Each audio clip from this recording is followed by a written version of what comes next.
Welcome back to the Poon Report. CY Leung's policy address has been criticized for not helping the middle class. Does it need help? Erica Poon looks at people living technically above the poverty line, yet can barely make ends meet, or at least are struggling financially. Why?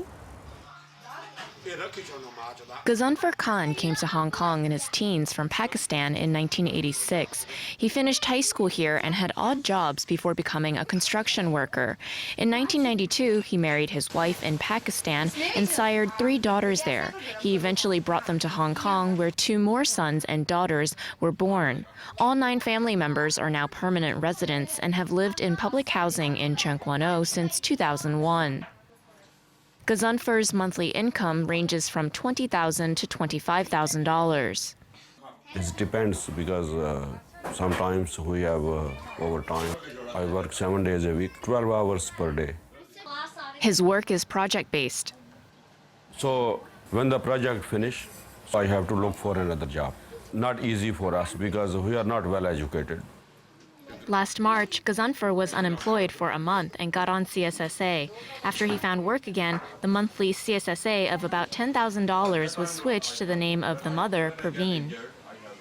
We spoke to the Social Welfare Department, which said it is possible for a 9-person household with $20,000 monthly income to receive CSSA of $10,000. We are thankful to them, they are supporting us, but still not enough. So I try to work longer hours. We cannot save $1,000. Rent is just under $3,000.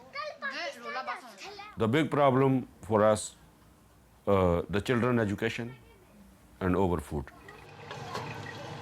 We are Muslims, we cannot eat the meat outside. It has to come from a halal store, while veggies can be bought in local markets. These are the very basic ingredients which we cannot find in local stores. Per month, it's above, like, in between the range of 1,700 to 2,300. Total food expenditure about $22,000 a month. Everything is getting expensive. Before we spent $100, now we spend $300 per meal. Per month, our expenses is around 30 to 35,000 because you know the children maybe need something, so we have to get for them. They have iPad. We buy from Shamshipo just second hand. So I wait around 2 months. So I have little bit saving. So if I give one, the other one will quarter. Because the children live in Hong Kong. The Hong Kong life is very tough and very tight. I think they are not in quite a deprived life that we assume. But they maybe live in other kinds of deprivation. For example, the youngster of the EM cannot have job opportunities. They do not know Chinese. They can go to the university. Eldest daughter Shamila, aged 20, quit school after Form 3 at Delia Memorial School. She wanted to work and now earns $9,000 a month at an NGO. I'm basically earning for myself and saving for my further studies. Her 2 brothers and 3 sisters attend local schools. This is like for one of the notice for one of my siblings from her school. The translation we get is only for 1, 2, 3 lines. My father and I or my mother cannot read and write Chinese. For 3 siblings, tutoring fees add up to about $3,000 a month. Their education is being a very big pressure on us because we want them to learn Chinese if they want to live in Hong Kong. Without Chinese proficiency, they're confined to certain types of jobs. And even for manual jobs, many manual jobs need Chinese proficiency. Even for professional jobs, students without DSE level of Chinese may be barred from entering university programs, leading to professional jobs. Help might be at hand. From the 2014-15 school year, the government will implement a Chinese language curriculum second language learning framework with supporting learning and teaching materials as well as assessment tools for ethnic minority students. It would help our family so we wouldn't need to spend extra resources on them at home. The government doesn't have the policy goal, the implementation timetable, outcome indicators, like details on learning materials. So we think it seems quite a chaotic situation because it's only a few months ahead. Horace Zheng is a vice chairman of the Democratic Alliance for the Betterment and Progress of Hong Kong. He became acquainted with the DAB while volunteering as a free legal advisor for an NGO. Horace grew up in a public housing estate in Tuen Mun. My father was a construction worker. My mom was a casual worker in a factory.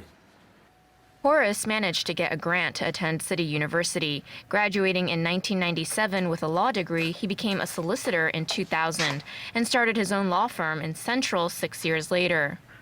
It's very expensive in Hong Kong to run the legal practice. He says about $800,000 a month, including rent, wages, and professional indemnity insurance for his 3 lawyers. Horace says he works about 10 hours a day, 5 days a week, earning $100,000 a month, including profit from his firm. I think I'm now in the middle of the middle class. To me, if you do not get any subsidy from the government, then I can say you are one of the middle class. There's no official definition for middle class. According to census statistic, if you earn about 100,000 a month, you are the 5% richest salary people in Hong Kong. So I would say you are not just middle of the middle class. You must be the upper middle class. It's difficult to define the upper end of the middle class, but maybe if you have your own property, you have your own private car, you have weekend holiday with your family without work during the weekend, then I think that is the upper end of the middle class. In my mind, anybody who cannot get into the public housing scheme and who are not at the top, let's say 10% in terms of the income within the population, they pretty much fall into the middle class. In 2011, the top 10% of income earners in Hong Kong made over $38,940 a month. Horace rents a 1,000 square foot flat in North Point for $26,000 monthly.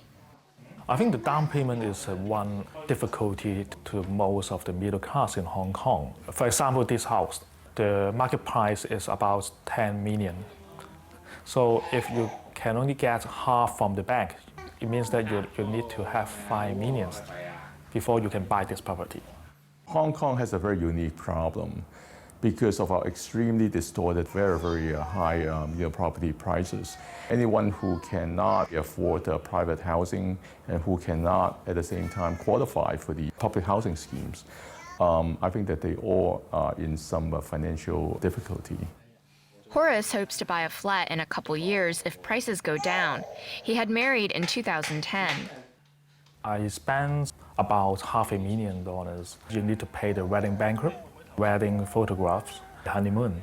I need to save other money for my future use. Like educating his daughters, 6-month-old Rianne and 22-month-old Renee, who goes to a playgroup costing $3,000 a month. His other expenses include $10,000 monthly for food, $4,000 for a maid, $15,000 for car and gas, another $15,000 to support his retired parents, and about $3,000 for his family's health insurance policy.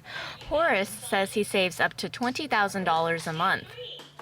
In Hong Kong, many people, even the whole family, they may only have less than $20,000 a month. I would prefer the government to concern more about the grassroots level so that their children can have better education, so the next generation can go upwards in the society. Horace thinks grassroots refers to those with government aid and without savings. In his policy address last month, however, Chief Executive Leung Chun-ying was criticized for lacking initiatives to help the middle class. Horace isn't asking for government cash handouts, but at least the government, during the financial budget, you must show the middle class, I'm taking care of you. I know that there are heavy financial burden on the education expenses of the children. I know that there is financial difficulty in your mortgage payment.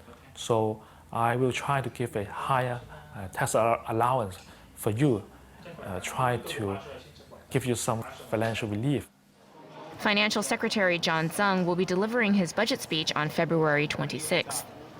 Hopefully we'll see something for the middle class in the forthcoming budget speech. I think that we all expect, for example, some rebate in terms of the salaries tax. Horace pays around $110,000 in income tax. I'm very concerned about the long-term policy of the government, the retirement scheme in Hong Kong and the medical care scheme in Hong Kong. The number of old people will be higher and higher in the next few decades. So will it be a very tough financial burden to the middle class in future? I have no choice. Have to try my best to find a way to make more money. It's more realistic for everyone in the society can contribute some resources to help the less unfortunate. I think we should just don't look at the welfare side.